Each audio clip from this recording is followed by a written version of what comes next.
लोकनेते हितेंद्र डाकोरे यांच्या संकल्पनेतून वसईतील पहिलाच पतंग महोत्सव 15 वर्षापूर्वी गुजराती नाट्यरसिक परिवार, ज्येष्ठ नागरिक संघ, बहुजन विकास आघाडी या सगळ्या कार्यकर्त्यांनी मिळून चालू केलेला आहे आणि पूर्ण जोशामध्ये हा कार्यक्रम जोरात चालू आहे।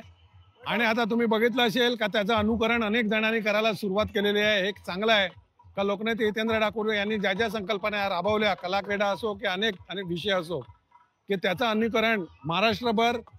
वसई तालुक्यात तर झालंच पण महाराष्ट्रभर सगळेजण त्याचं अनुकरण करतात आणि असा हा पतंग महोत्सव देखील वसईत अनेक जणांनी त्याचं अनुकरण केलं। हे एक त्यांचं यश आहे आणि सगळ्यांना या सणानिमित्त एकत्र येतात, तो आपला सण साजरा करता येतो आणि अशी एक संकल्पना जी चालू झालेली आहे तशा अनेक सण आणि कार्यक्रम उपक्रम हे लोकनेते हितेंद्र डाकोरे यांच्या संकल्पनेतून वसईत चालू आहेत, असेच चालू राहणार आहेत। सगळ्यांना या निमित्त